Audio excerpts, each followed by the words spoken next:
Muchas gracias a todos los que están aquí en esta noche reunidos para que podamos estudiar la Santa Palabra de Dios.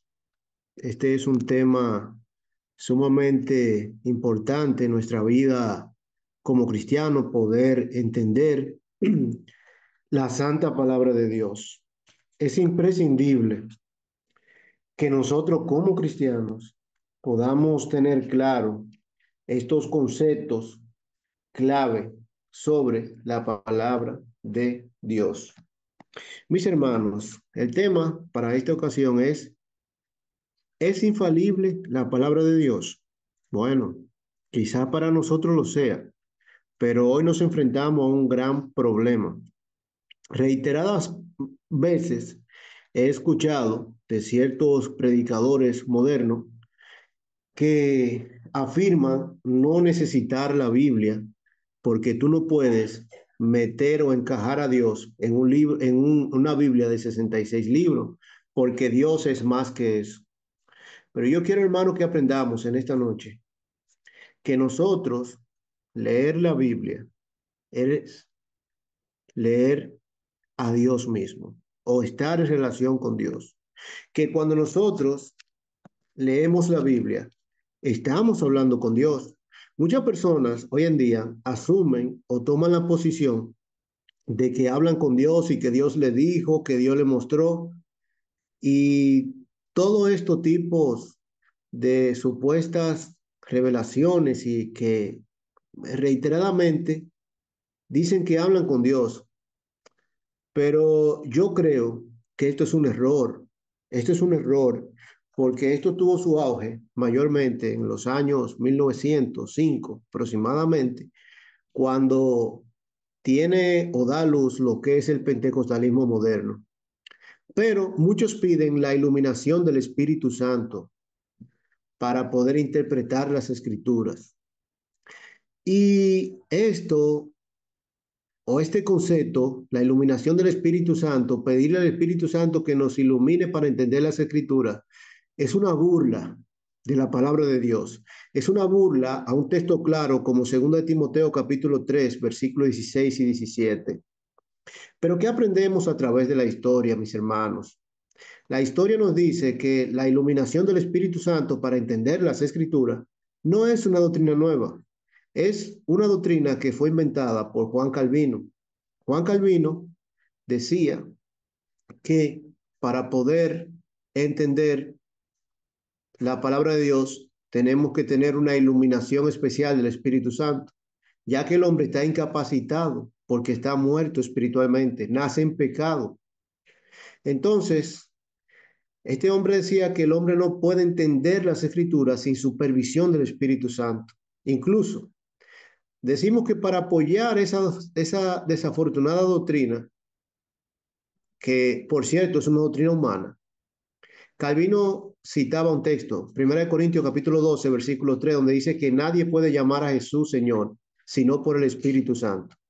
Bueno, haciendo cita de algo fuera de contexto, Juan Calvino, como otros falsos maestros, torció las escrituras para hacer que diga una cosa cuando en realidad era otra. Entonces, Juan Calvino toma prestada esta teoría de la iluminación de su antecesor Agustín de Hipona para hacerlo más alusión a la verdad.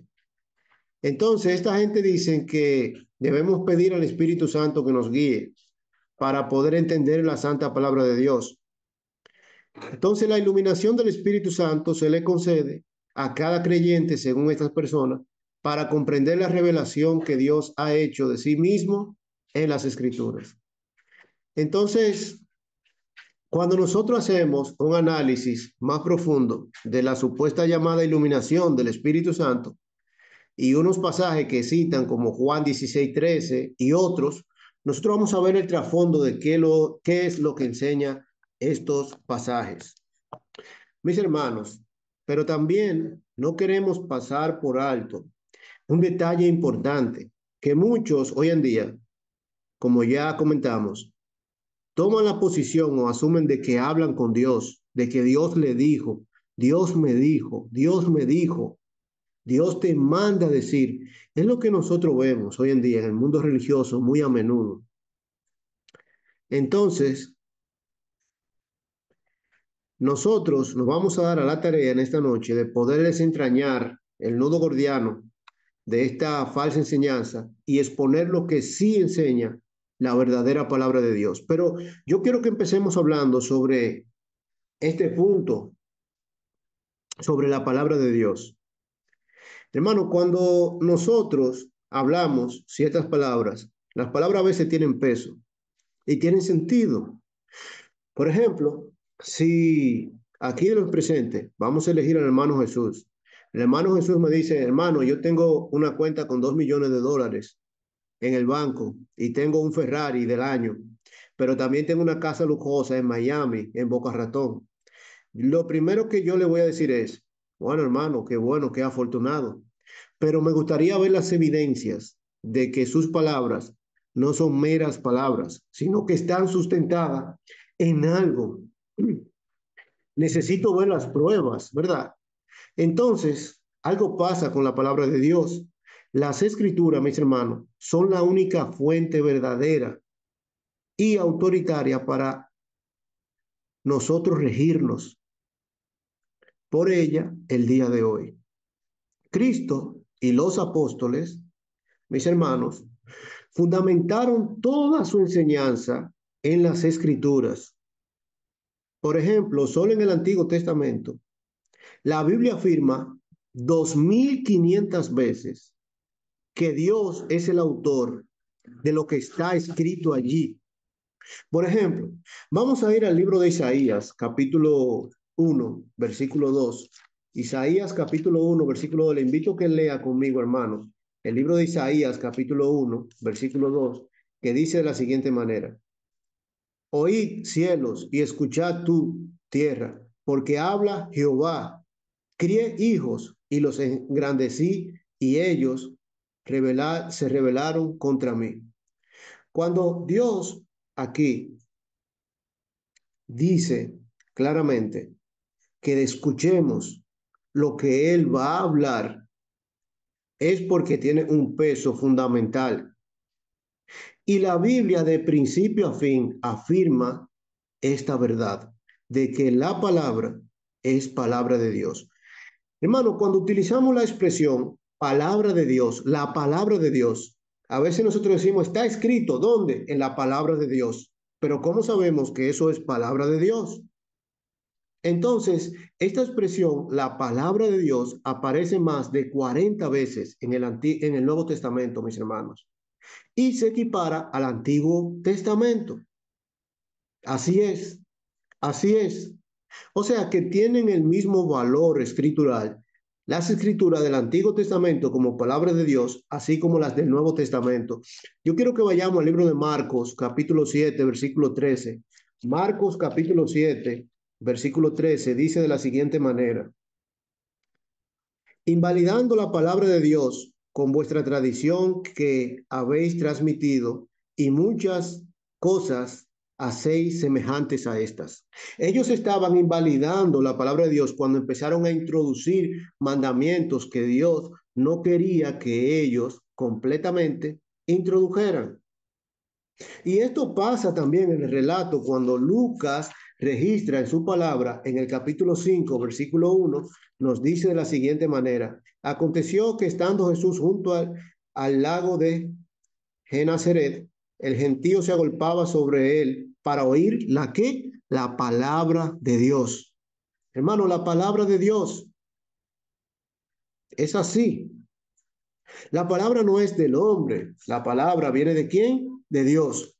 Yo quiero que nos desplacemos al libro de Hechos, capítulo 4 versículo 31, y dicho sea de paso, este verso lo vamos a utilizar a desmenuzar un poco más adelante. El libro de Hechos, capítulo 4 verso 31, nos dice de la siguiente manera: cuando hubieron orado en el lugar que estaban congregados, tembló y todos fueron llenos del Espíritu Santo. Pero una vez fueron llenos del Espíritu Santo, mis hermanos, dice el texto, y todos fueron llenos del Espíritu Santo y hablaban con denuedo la que la palabra de Dios.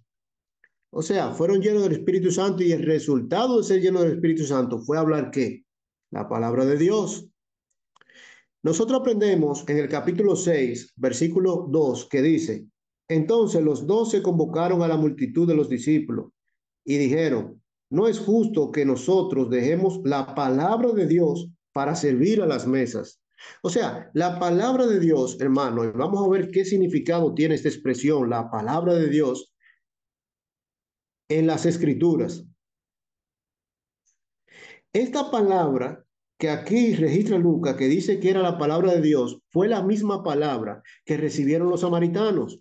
Cuando leemos en el capítulo 8, versículo 14, aprendemos, cuando los apóstoles estaban en Jerusalén, oyeron que Samaria había recibido la que, la palabra de Dios, enviaron allá a Pedro y a Juan. Ellos habían recibido la palabra de Dios, no otra cosa. No recibieron la palabra de los hombres, ni la palabra de Pedro, ni la de Lucas, ni la de Juan. Fue exclusivamente la palabra de Dios que recibieron. En el capítulo 11, versículo 1, dice, oyeron los apóstoles y los hermanos que estaban en Judea, que también los gentiles habían recibido, ¿qué? La palabra de Dios. Habían recibido con denuedo esto que era, ¿qué? La palabra de Dios. No era la palabra de Jesús. No era la palabra inventada por Pedro ni por Pablo. Porque los judíos podían interpretarlo de esta manera. No, esa no es palabra de Dios. Pero era la palabra de Dios. En Hechos capítulo 13, versículo 3, aprendemos que el texto nos dice, entonces, habiendo ayunado y orado, les impusieron las manos y lo despidieron. Entonces, ya dado este evento, dice el verso 7, que estaba con el procónsul Sergio Paulo, varón prudente, llamando a Bernabé y a Saulo, desearon oír algo. Y ese algo dice ahí que era ¿qué? La palabra de Dios. Cuando nosotros seguimos leyendo el relato y vemos el verso 44, nos dice, el siguiente día de reposo se juntó casi toda la ciudad para oír ¿qué? La palabra de Dios. Entonces, hermanos, la palabra de Dios puede ser recibida, la palabra de Dios puede ser oída, escuchada, y la palabra de Dios puede ser obedecida, pero no cualquier palabra. No es que alguien va a venir y decir que Dios me dijo, que Dios te manda a decir, que Dios quiere, etcétera, etcétera. No es así, hermano. ¿Sabe por qué razón? Debemos tener cuidado en la manera en que nosotros decimos estas expresiones, como utilizamos y el valor que le adjudicamos a la palabra de Dios. En 2 de Corintios, capítulo 2, verso 17, el apóstol Pablo dice, 2 de Corintios, capítulo 2, verso 17, así que 2 de Corintios, capítulo 2, versículo 17, dice de la manera siguiente, así que al proponerme esto, usé quizá de ligereza o lo que pienso hacer, lo pienso según la carne para que haya en mí sí y no. Pero luego vemos que en el capítulo 4 verso 2 nos dice de la siguiente manera, antes bien, renunciamos a lo oculto y vergonzoso, no andando con astucia ni adulterando la palabra de Dios, sino por la manifestación de la verdad, recomendándonos a todos, a toda conciencia humana delante de Dios. Ellos no andaban con astucia, adulterando ¿qué? La palabra de Dios. ¿Y cómo nosotros podemos adulterar la palabra de Dios? Fíjate, hermano, Dios tiene una palabra. Esa palabra es inerrante. ¿Sabes lo que significa la palabra inerrante? Inerrante quiere decir que no tiene errores. La palabra de Dios no tiene errores. Está carente de errores. Es imposible que la palabra de Dios posea errores. Por eso es inherente, inerrante. Y cuando decimos que la palabra de Dios es inerrante, fue porque Dios la habló, salió de su boca. No porque alguien se la haya inventado y que haya dicho que eso es así, porque no es verdad. El apóstol Pablo dice en el libro de Colosenses, capítulo 1, versículo 25, de la siguiente manera: de la cual fui hecho ministro, según la administración de Dios que me fue dada para vosotros, para que anuncie cumplidamente la palabra de Dios. Una vez nosotros recibimos esa palabra, debe de ser anunciada. Y esa misma palabra, cuando el apóstol Pablo le escribe a la iglesia en los Tesalónicas, le dice en el capítulo 2 verso 13: por lo cual también nosotros, sin cesar, damos gracias a Dios de que cuando recibieron la palabra de Dios que ustedes oyeron de nosotros, la recibieron no como palabra de hombres, sino según es en verdad la palabra de Dios, la cual actúa en los creyentes. Ellos recibieron la palabra de Dios que actuaba en los creyentes. Pero hoy, hermano, hay un problema, porque hoy se dice que ciertos mensajes vienen de Dios. Vamos a nombrarlo, no de forma despectiva, sino con el respeto que se merecen y por el valor a las almas que se encuentran en esas religiones. Por ejemplo, en la iglesia, nuestros amigos católicos romanos piensan que hay un magisterio que puede dictar o cambiar y hacer dogmas. Eso no es respetar la palabra de Dios, porque dice el libro de 2 de Corintios capítulo 2 verso 17 que no podemos ¿qué? Falsificar, adulterar la palabra de Dios. Pero aquí aprendimos en este texto que acabamos de leer que ellos recibieron la palabra no como palabra de hombre. O sea, los hombres quieren adjudicarse en un ministerio y hacer dogmas. Y esto no es correcto. Pero también tenemos otro grupo que recibió otro testamento, que son nuestros amigos los mormones. Estas personas afirman que José Smith fue revelado, le fue revelado otro evangelio diferente y se llama el Libro de Mormón. ¿Acaso creemos nosotros que Dios dio una palabra en el primer siglo y hoy luego da otra? Algo similar pasa con nuestros amigos testigos de Jehová. Tienen una traducción diferente a la que nosotros utilizamos. Una Biblia diferente, mis hermanos. Pero también hoy se han sumado los pentecostales. He dicho sea de paso, Pentecostés no era una iglesia, era una fiesta judía. Esta gente han dejado la Biblia a un lado y han dado prioridad a lo que son las visiones y que Dios le dijo, que Dios le manda a decir, que Dios quiere de su iglesia, etcétera, etcétera. Todo esto, hermano, tiene un factor común, que todos recibieron algo aparte de lo que la Biblia ya ha establecido. Hermano, la palabra de Dios tiene dos características, que son,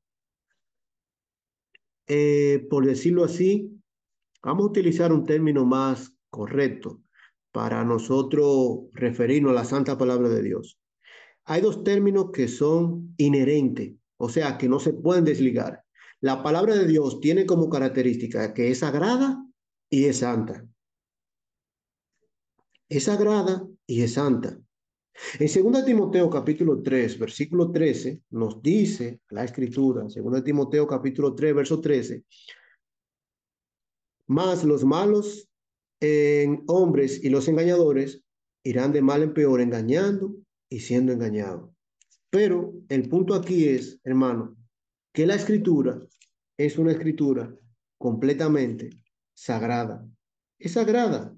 Y vamos a ver porque lo dice claramente el libro de Primera de Timoteo, capítulo 3 verso 13. Pero también la escritura tiene otra característica que ya la mencionamos, que es que santa. Dice Romanos capítulo 1 versículo 2.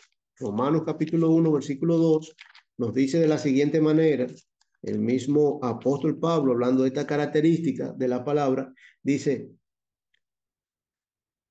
que él había prometido antes por sus profetas en las santas escrituras. O sea, Pablo, siervo de Jesucristo, llamado a ser apóstol, apartado por el evangelio de Dios, que él había prometido antes por su profeta en las santas escrituras. O sea, las escrituras son sagradas, pero también son santas. La Biblia es una autoridad espiritual, hermano. Es como la constitución en un país que legisla todo lo que los ciudadanos hacen, nada fuera de la constitución, todo dentro de ella.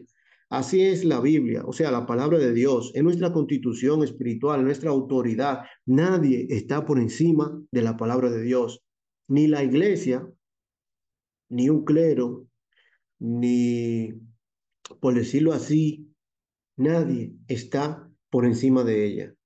En materia de doctrina, de reprobación, de recreación, de instrucción, hermano, en justicia, todo esto es la palabra de Dios. ¿Por qué? Porque es la palabra inspirada de Dios.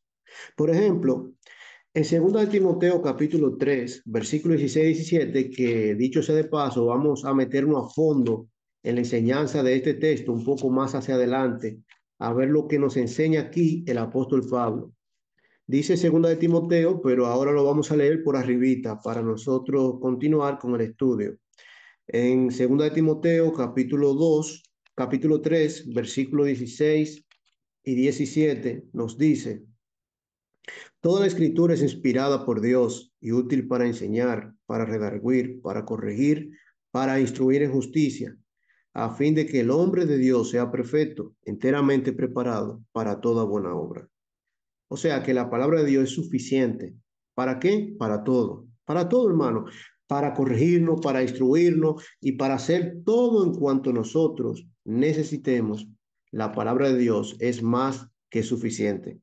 Pero el mismo profeta Isaías había reconocido de una manera vehemente cuando dice en el capítulo 55, versículo 11: así será mi palabra que sale de mi boca, no volverá a mí vacía, sino que hará lo que yo quiero y será prosperada en aquello para que lo envíe.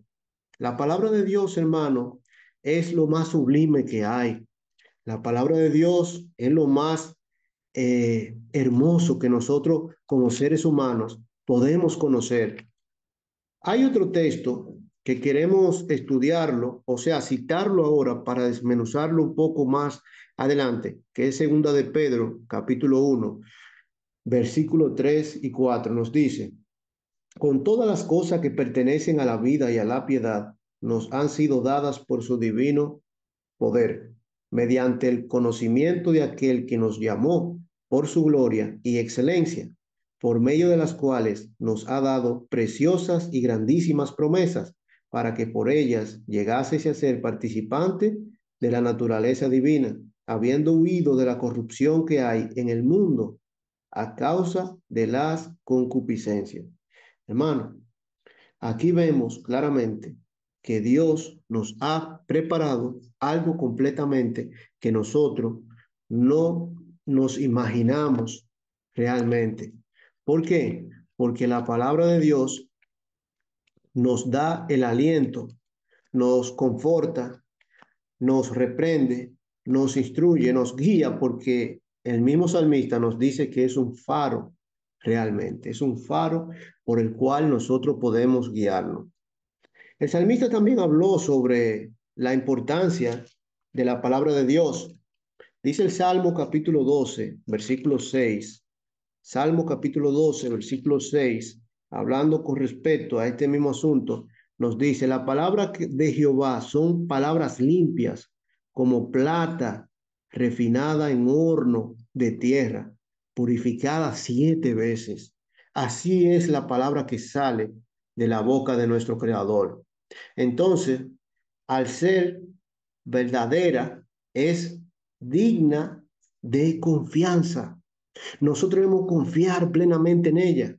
A veces se nos pregunta, pero ¿por qué ustedes obedecen ese mandamiento? ¿Por qué todos los domingos están congregados? Porque la palabra de Dios nos dice que debemos hacerlo. Y la palabra de Dios, aquí aprendimos que es limpia, como la que, como la plata, mis hermanos.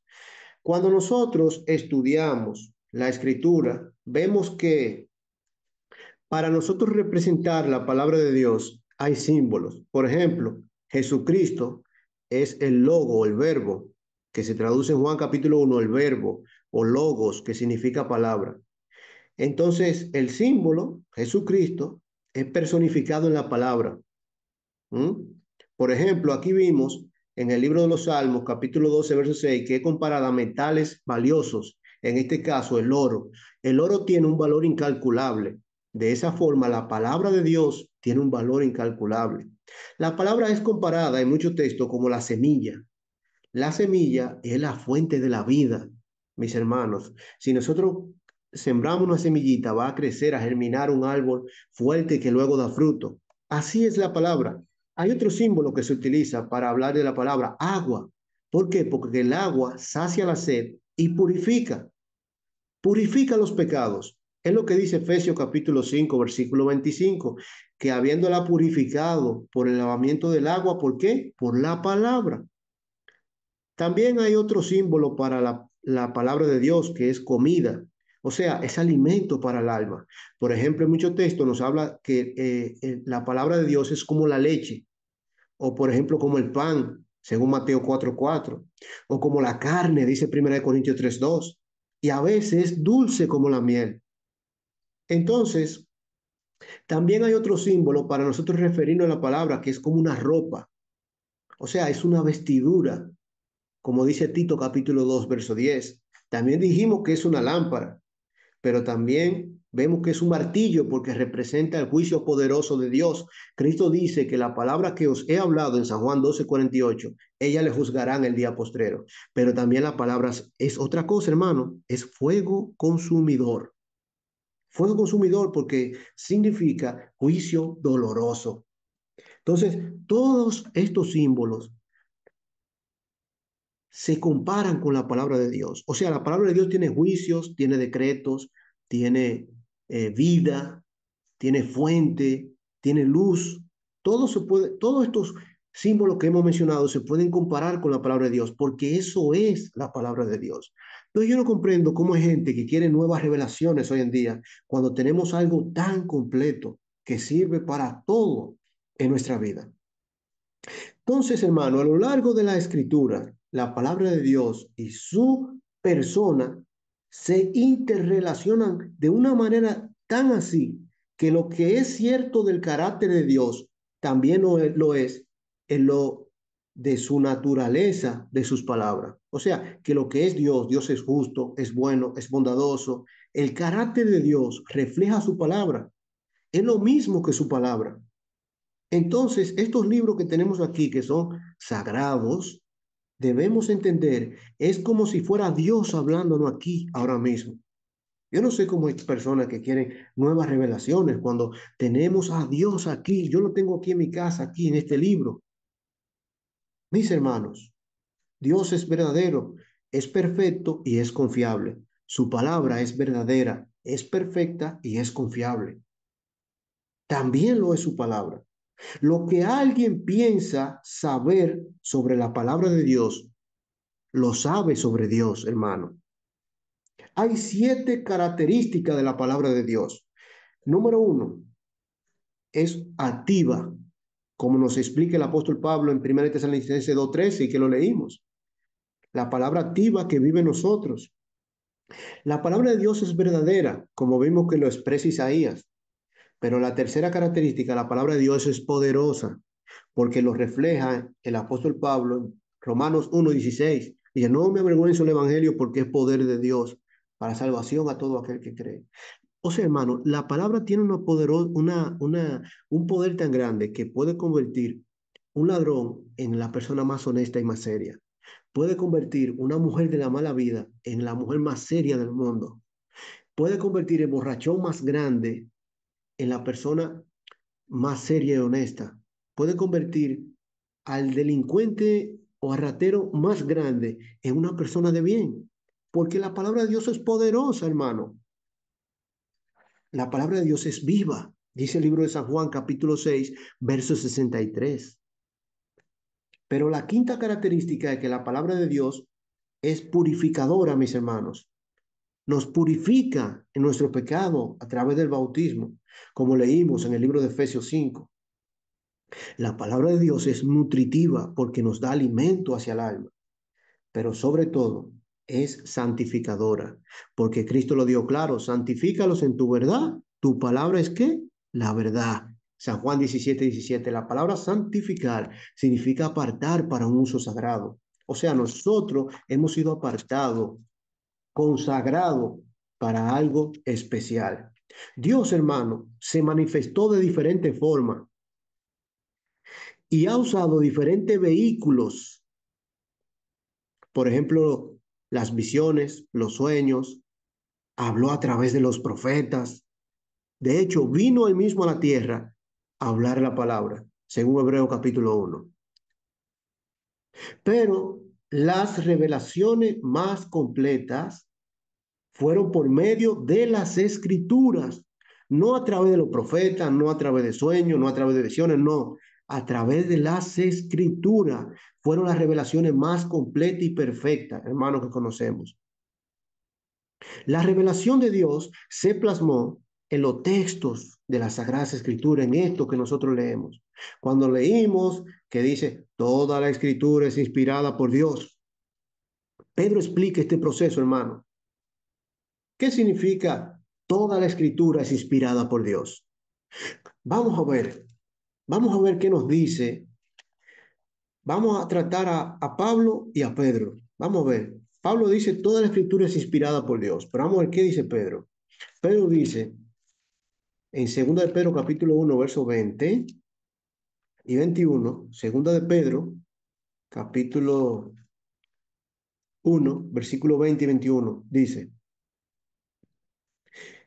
entendiendo primero esto, que ninguna profecía de la Escritura es de interpretación privada, porque nunca la profecía fue traída por voluntad humana, sino que los santos hombres de Dios, siendo inspirados, hablaron por el Espíritu Santo. Leer, hermano, esto nos ayuda a explicar este proceso. De este modo, la palabra de Dios fue guardada de errores humanos por el Espíritu Santo. Y así lo fue el Antiguo Testamento. Cuando leemos el libro de Deuteronomio, capítulo 18, versículo 18, Deuteronomio capítulo 18, versículo 18, encontramos que dice de la siguiente manera, profeta les levantaré de medio de sus hermanos, como tú, y pondré mis palabras en su boca, y él les hablará todo lo que mandare. Todo lo que mandare. O sea, Dios iba a levantar profetas, iba a poner la palabra suya en su boca para que todo lo que Dios quiera que ellos hicieran, ellos lo hicieron. Así como escogió muchos en el Antiguo Testamento y Cristo reiteradamente eh, reafirmó que esa escritura era la palabra de Dios porque la citó, también lo es del Nuevo Testamento. Cuando leemos el libro de Mateo, capítulo 1, versículo 22, vemos el mismo escenario. 1:22 nos dice, todo esto aconteció para que se cumpliese lo dicho por el Señor por medio del profeta cuando dijo, he aquí una virgen concebirá y dará a luz, y así sucesivamente. Mis hermanos, es lo que nosotros vemos, que el Nuevo Testamento explica el Antiguo Testamento con sus luces y sus sombras, y ambas son palabra de Dios. A veces a mí me preguntan, ¿por qué la iglesia de Cristo solamente cree en el Nuevo Testamento y no en el Antiguo? Porque móchelo ahí, sáquenlo de ahí. Mi respuesta, hermano, quiero darla, pero quiero explicar algo antes. Zacarías describe el proceso para la inspiración de modo muy claro. Vamos a ver qué nos dice Zacarías capítulo 7, verso 12. Zacarías 7:12 nos dice, y pusieron su corazón como diamante para no oír la ley de las palabras, ni las palabras que Jehová de los ejércitos enviaba por su espíritu, por medio de los profetas primeros. Vino, por tanto, gran enojo de parte de Jehová de los ejércitos. Dios dio la palabra y a través de los profetas, por su Santo Espíritu, les habló lo que tenía que decirle. Entonces, ¿cuál es el medio que Dios utiliza para eso? A través de los hombres, pero por su Santo Espíritu. Hermano, yo quiero explicar algo brevemente antes de que continuemos con el estudio. La palabra de Dios se revela de dos maneras. Podemos encontrar cuando nosotros estudiamos a fondo lo que es la bibliología, que es el primer tema de la teología, de los 10 grandes temas. La bibliología nos dice a nosotros que Dios se revela de dos maneras, a través de su palabra. Revelación general y revelación especial. De esta manera, tenemos la revelación e inspiración. O sea, que el conocimiento de Dios infinito y perfecto, mientras que la humanidad es finita e imperfecta, para nosotros conocer a ese Dios infinito, debe ser a través de algo. Entonces, Dios tiene una relación que implica que Dios comunica verdad sobre sí a la humanidad. Y esta relación se nos presenta de dos formas, en revelación general y revelación especial. ¿Cuál es esta revelación general? La revelación general es indirecta, nos habla de los juicios de Dios, nos habla de ciertas cosas. Por ejemplo, la revelación es el testimonio de que Dios da de sí mismo por medio de la creación que Él hizo. Por ejemplo, en el libro de los Salmos, capítulo 19, verso 1, dice que Dios creó los cielos y la tierra y el firmamento. Cuando nosotros, a través de su palabra, cuando leemos Génesis capítulo 1, Dios dijo, sea la luz y fue la luz a través de su palabra. Luego empezó a crear cosas a través de su boca, de su palabra. Y solamente con pronunciar su palabra las cosas eran creadas. Entonces, Dios se revela a través de la naturaleza. Esto es la revelación general. El propio universo, hermano, da fe, da testimonio de que hay un creador, porque es delineado de una manera perfecta. Por ejemplo, si contrastamos el Salmo 19, como ya acabo de decir, con Romanos capítulo 1, verso 18, nos dice el apóstol Pablo que su eterno poder y deidad se hace manifiesto en la creación, etcétera, etcétera. O sea, que a través de la revelación general pueden nosotros los hombres podemos ver el poder y la sabiduría de Dios. Por ejemplo, cuando vamos al libro de Romanos capítulo 2, versos 14 y 15, ¿quién creó la conciencia? Dios creó la conciencia, mis hermanos. Dios crea la conciencia. Entonces, de esa manera, en la revelación general, nosotros nos damos cuenta de cómo Dios crea todas las cosas. Pero también, mis amados, queremos hacer hincapié en algo importante, que el fin de la revelación general es dejar al humano sin excusa por no reconocer la naturaleza de Dios. Pero ya que nosotros vemos que Dios se revela a través de la naturaleza, hay otro tipo de revelación que es la revelación especial. Tenemos la revelación general. Dios se revela a través de la naturaleza, pero también a veces de manera especial. O sea, que Dios se sirve de las revelaciones especiales cuando quiere transmitir un mensaje con mayor detalle. Por ejemplo, a través de sueños, de visiones, a través de la encarnación de Cristo y en última instancia de las escrituras. Dios se reveló a través de sueños y de visiones, como vemos en Isaías capítulo 6, verso 1, como vemos en el caso de Daniel, que Daniel tuvo muchas visiones, como vemos en el caso de Juan en la isla de Patmos, en el reveló el Apocalipsis. Dios se revela de manera especial hacia el hombre. O sea, la revelación general nos habla del poder de la deidad, de cómo es Dios todopoderoso, pero la revelación especial nos habla y nos revela el pecado, de qué Dios desea como nosotros abandonemos el pecado, qué quiere de nosotros en la obediencia. Eso es revelado a través de la revelación especial, mis hermanos. En Deuteronomio capítulo 5 versículo 4 encontramos Deuteronomio 5:4 que dice, yo estaba entonces entre Jehová y vosotros para declararos la palabra de Jehová, porque vosotros tuvisteis temor del fuego y no subisteis al monte. O sea, Dios utilizó a Moisés para de una forma especial poder revelar allí su voluntad. Pero también muchas veces pasa lo siguiente. En el capítulo 34, versículos 10 y 12 dice, y nunca más se levantó profeta en Israel como Moisés, a quien haya conocido Jehová cara a cara. Nadie como él en todas las señales y prodigios que Jehová le envió a hacer en tierra de Egipto, a Faraón y a todos sus siervos y a toda la tierra. Nadie como ese. Dios lo utilizó para revelación especial. ¿A través de qué? Señales, prodigios y milagros. Dios utiliza a través de la revelación especial, señales, prodigios y milagros. ¿Qué pasa, hermano, con esa revelación especial? Luego es que, después que ya es narrada, luego es escrita, mis hermanos, es escrita. O sea que la revelación más bella que nosotros pudimos tener fue la encarnación de Jesucristo aquí en la tierra. La Biblia es una y autoritativa revelación especial. Las escrituras, hermanos, revelan la mente, la justicia, el carácter de Dios y es superior a la revelación especial. Y ya vimos cómo Dios se revela de manera general, pero es superior la revelación especial porque es más específica y es verbal. No recordamos cuando Cristo se encuentra hablando con Satanás en Mateo 4:4 que le dice, no solo de pan vive el hombre, sino de toda palabra que sale de qué? De la boca de Dios.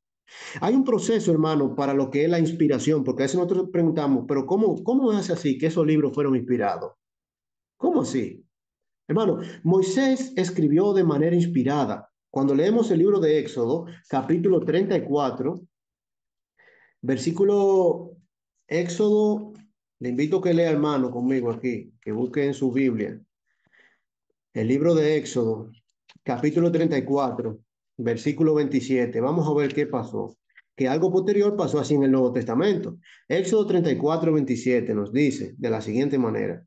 Y Jehová dijo a Moisés, escribe tú estas palabras, porque conforme a estas palabras he hecho pacto contigo y con Israel. No fue un invento ni una idea de Moisés que dijo, déjame escribir esto aquí en este libro. Ah, miren, ese es el libro que Dios manda. No, fue Dios que le dijo a Moisés que escribiera. Escribe tú, porque a veces, hoy en día están equivocados, piensan que Dios va a hablarle de manera audible. Hola, soy yo. Isabel, ¿cómo estás? Y así sucesivamente, quiero que hagas esto. No, debemos entender que hay personas que no comprenden que Dios mandó a Moisés a escribir lo que Dios le había dicho en un libro. ¿Para qué? Para que ese libro sea sagrado y sea que obedecido. Algo pasó con el Nuevo Testamento, como vamos a ver. Entonces, por ejemplo, Jeremías, mis hermanos, dictó lo que Dios le dijo que escribiera. Pero no fue Jeremías que lo escribió su escriba Barú. Barú, cuando leemos el libro de Jeremías, capítulo 36, versículo 32, Jeremías dictaba porque Dios le había dicho que hablara y Barú estaba ¿qué? Escribiendo. Pablo, hermano, termina sus cartas con puño y letra para certificar su autoridad. Por ejemplo, cuando leemos 1 Corintios 16, 21, encontramos que puño y letra del apóstol Pablo. Por ejemplo, el libro de Colosenses 4 y 18 nos dice a nosotros y nos relata de la siguiente manera. Colosenses capítulo 4, verso 18, nos dice así. Le invito a que lea, hermano, conmigo aquí. Colosenses 4, 18 nos dice. La salutación de mi propia mano, de Pablo, acordaos de mis prisiones, la gracia sean con todos vosotros, amén. Pero otras veces no. Otras veces, por ejemplo, el libro de Romanos capítulo 16, versículo 22, Pablo le dictó a su escriba, ¿quién? Tercio, para que escribiera la carta.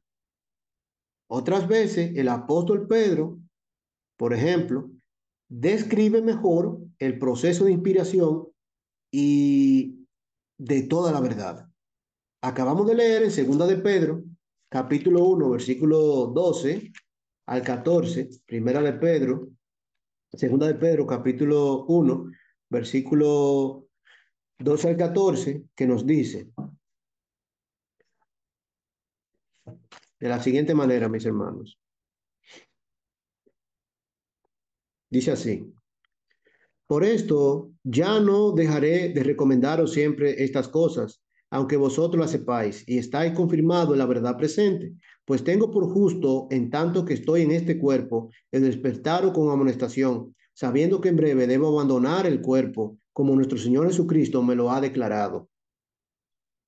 O sea, Cristo le había declarado esto, pero Pedro que lo relató.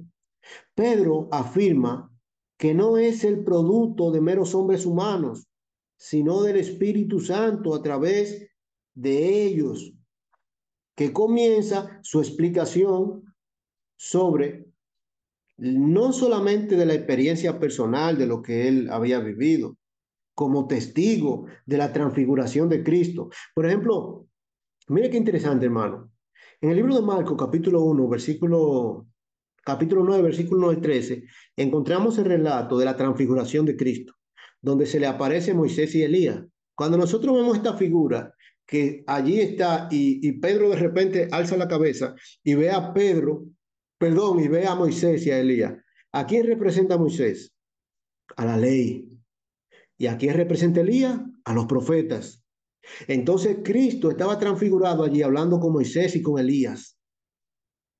¿Qué estaban hablando? No se nos es revelado, pero dice que estaba ahí, porque cuando leemos en segunda de Pedro, capítulo 1, versículo 18, nos dice el texto, y nosotros oímos esta voz enviada del cielo cuando estábamos con él en el monte santo. Y esto también hace alusión, mis hermanos, a lo que sucedió cuando la voz del cielo se escuchó en otra ocasión, que Pedro fue testigo. Pedro no solamente fue testigo de la transfiguración, porque él era un testigo ocular, sino también de cuando se escuchó la voz del cielo, este es mi hijo amado, a él oír. Él lo relata aquí en segunda de Pedro. Él lo relata, pero él dice que las experiencias personales no superan a la palabra del Espíritu Santo escrita.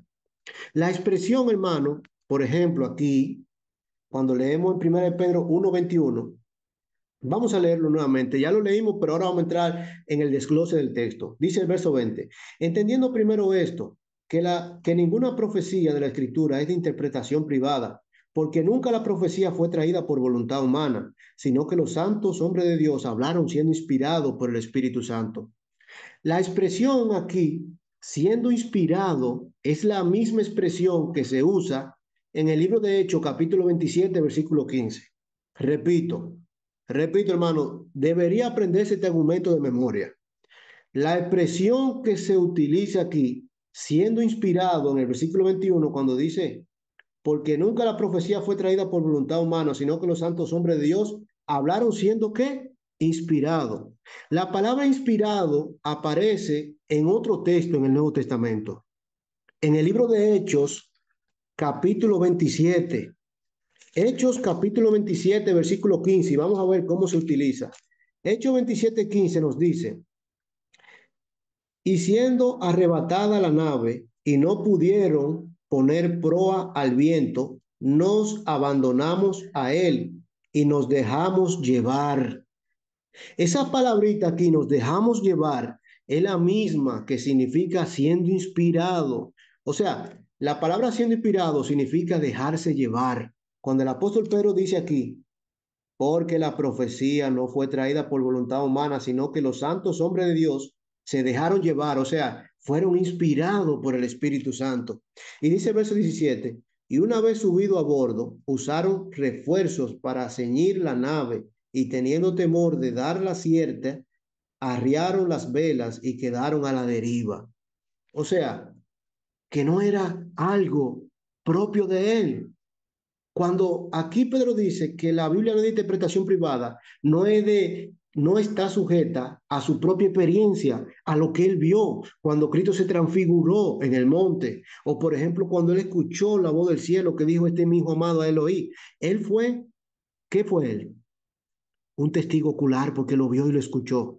Pero aquí él dice que fueron inspirados siendo, o sea, dice que la escritura no es de interpretación privada, o sea, no está sujeta a Pedro. No, mira, porque yo vi que se transfiguró, eso es verdad. No, yo vi que una voz del cielo, yo la escuché, no es de interpretación privada. No es sujeta a lo que nosotros queramos decir. Algunos piensan que esto se refiere a que la voy a leer aquí y que nadie puede saberlo. No, no se refiere a eso. Se refiere a que ellos fueron testigos oculares y vieron, y no solamente que vieron, porque lo vieron, pero Pedro dice, yo lo vi, no lo puedo negar, es verdad, pero la escritura no está sujeta a eso, a lo que yo vi, sino a lo que el Espíritu Santo me reveló. Por eso es que yo hoy no creo en nadie de esos que afirman decir que el Espíritu Santo le habló, porque aún aquí ni el mismo apóstol Pedro hace semejante alusión. El profeta, hermano, comunicaba el mensaje de Dios por medio de su pluma y el Espíritu lo guiaba. Para que pudiera hacerlo, se utilizaba el lenguaje de los autores, el estilo, pero bajo la supervisión de quién, del Espíritu Santo. Algunos de ustedes que ya tomaron el curso de método de interpretación bíblica, vieron una lección que hablaba sobre el uso de las palabras en la gramática cuando estudiamos ese tema y veíamos que había muchas palabras que en nuestro idioma significan una cosa que en el original significan otra. Entonces, cuando Dios inspiró a estos autores a escribir, utilizó su lenguaje y utilizó ¿qué más? Hermanos, ¿qué más utilizó? Utilizó su estilo y su cultura. A veces nosotros vemos que hay muchas personas que dicen que hablan en lenguas, pero ellos no entienden eso. Y dicen, no, debemos hablar en lengua, porque Pablo dice que si alguno hablase en lenguas humanas o angelicales, y nosotros preguntamos, ¿cómo hablan los ángeles? ¿Cuál es el idioma de los ángeles? Explíqueme cuál es el idioma de los ángeles. Porque cada vez que los ángeles se le aparecieron a los hombres, le hablaron en su idioma. ¿O no fue así? No fue en su idioma que le hablaron. O le hablaron en un lenguaje angelical. Los ángeles, cuando se revelaban, hablaban en el idioma de los hombres para transmitirle el mensaje. Dios, hermanos, utilizaba el lenguaje común que utilizaba el escritor que estaba escribiendo. La Biblia fue escrita por más de 40 hombres en un periodo de miles de años, hombres de diferente época con diferente cultura. Sin embargo, la Biblia no tiene desperfecto porque es que, dijimos al principio, es inerrante, o sea, está libre de error, mis hermanos. ¿Cómo nosotros podemos explicar la inspiración? Aquí en 2 de Timoteo 3:16, que dice, toda la escritura es inspirada por Dios. Número uno, toda escritura, hermano, cuando dice toda escritura, ¿a qué se está refiriendo? Se está refiriendo a toda la Biblia. Pero ustedes los de la Iglesia de Cristo dicen que escritura es y para obedecer del Nuevo Testamento para acá, del Antiguo Testamento ya eso quedó abolido. No, ¿acaso no dice aquí que toda la escritura es verdad?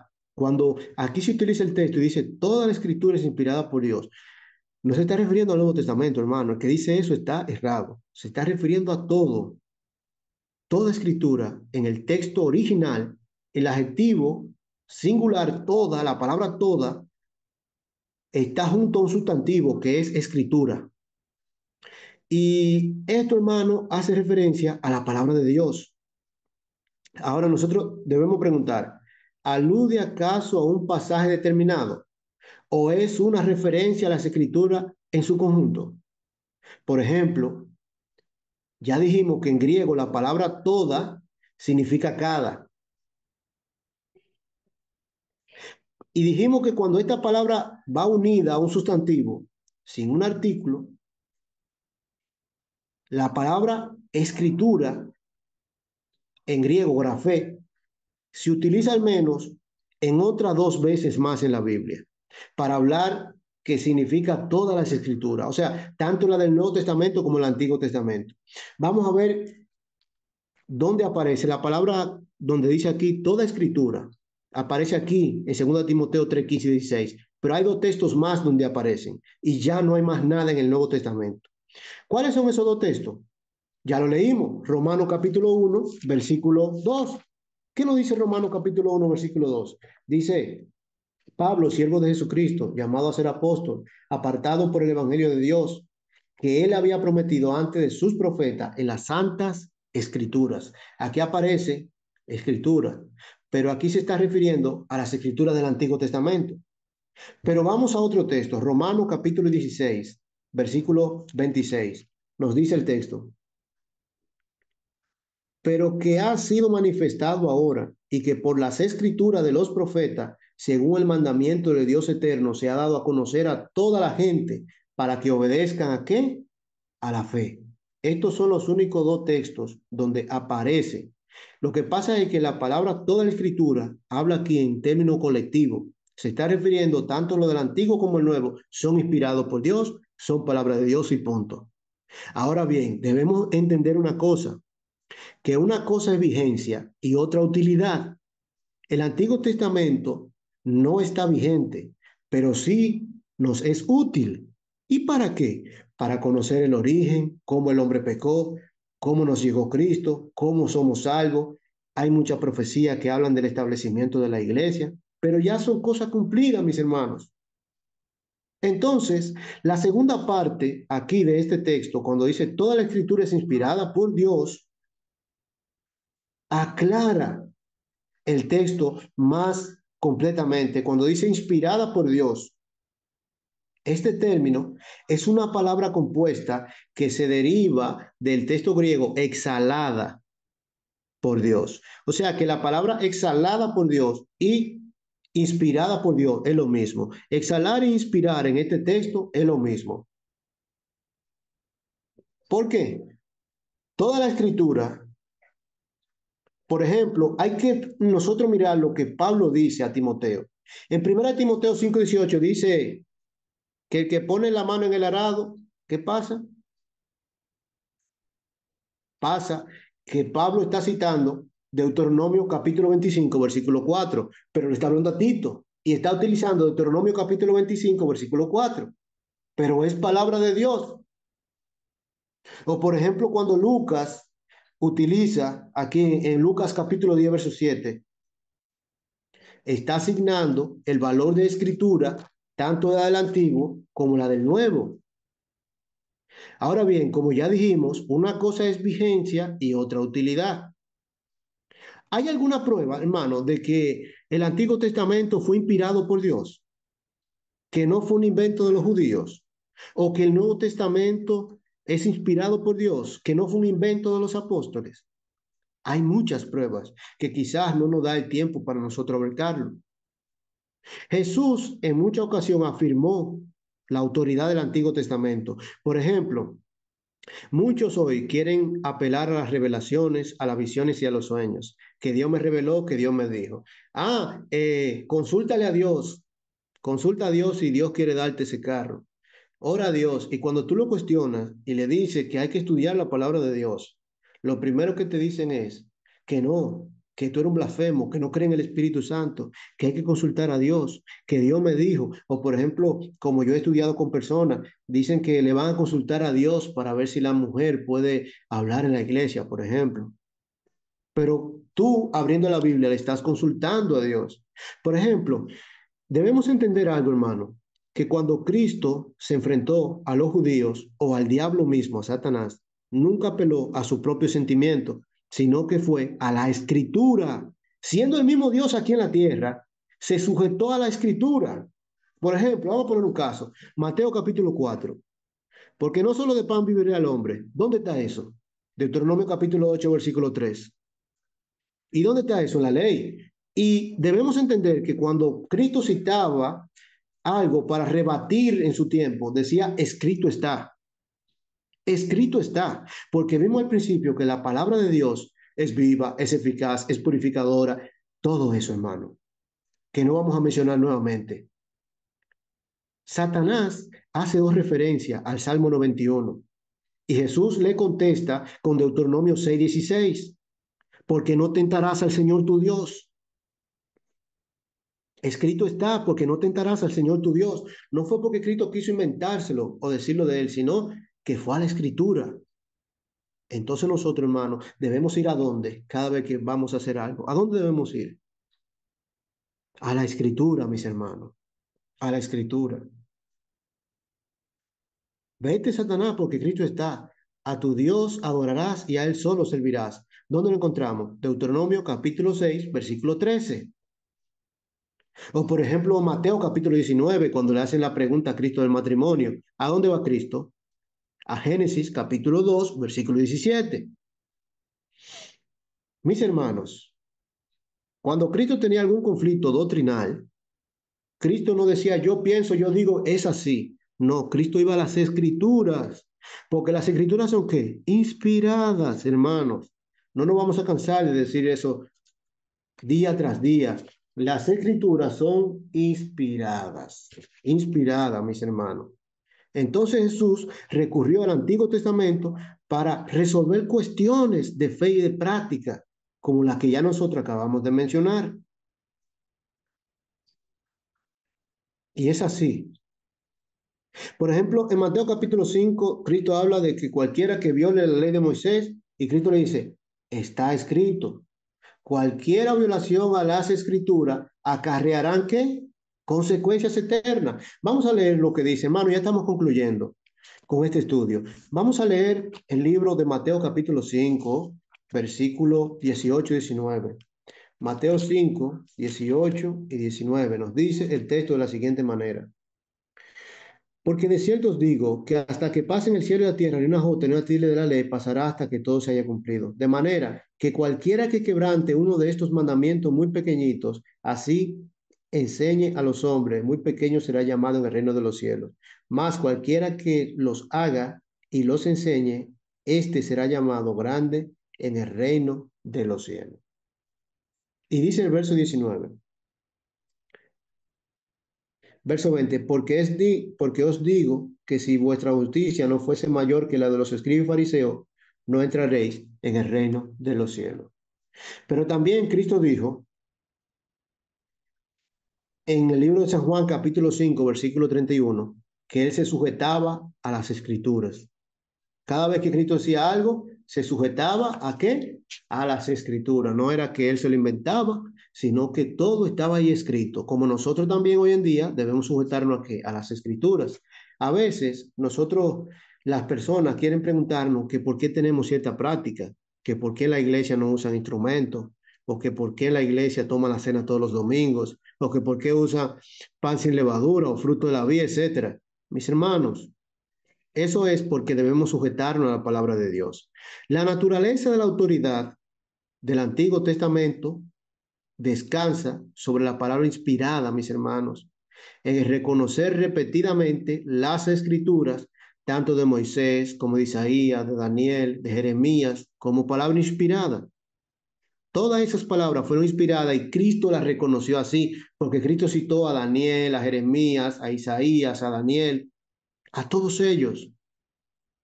Pero Cristo dijo claramente, como dijimos al principio, hermano, Juan 17, 17, santifícalos en tu verdad porque tu palabra es ¿qué? La verdad. Hermano, Jesús tenía que cumplir todo lo que estaba escrito de él, como vimos en Zacarías 13, 7, y lo cumplió. Entonces, de forma resumida, Jesús también, hermano, anunció anticipadamente el Nuevo Testamento como escritura. Cuando nosotros leemos San Juan capítulo 14, verso 10, entendemos mejor ese asunto. Jesús prometió más revelación a los apóstoles. Sí lo prometió. En el libro de San Juan capítulo 13, versículo 18, nos dice de la siguiente manera. San Juan 13, 18. Versículo 18. 18 nos dice así. No hablo de vosotros, no hablo de todos vosotros. Yo sé a quienes he elegido, más para que se cumpla la escritura. El que come pan conmigo levantó contra mí su calcañar.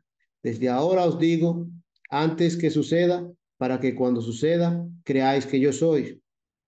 De cierto os digo, el que me recibe, al que yo enviare, me recibe a mí, y el que me recibe a mí, recibe al que me envió. O sea, que nosotros aceptar la palabra de los apóstoles es aceptar a Cristo, pero aceptar a Cristo es aceptar al Padre realmente. Ahí mismo en el capítulo 14, verso 26, aprendemos que dice, más el Consolador, el Espíritu Santo, a quien el Padre enviará en mi nombre. Él os enseñará todas las cosas y os recordará lo que yo os he dicho. O sea, el apóstol Jesús estaba diciendo aquí que había más cosas por revelar y esas cosas eran el Nuevo Testamento. Entonces así como había que cumplir toda la ley, también había otras cosas que debían ser reveladas. Quiero terminar, hermano, con un texto en el libro de San Juan, capítulo 16, versículo 12. Dice, San Juan 16, 12. Aún tengo muchas cosas que deciros, pero ahora no las podéis sobrellevar. Pero cuando venga el Espíritu de verdad, Él los guiará a toda la verdad, porque no hablará por su propia cuenta, sino que hablará todo lo que oyere y os hará saber las cosas que habrán de venir. Mis hermanos,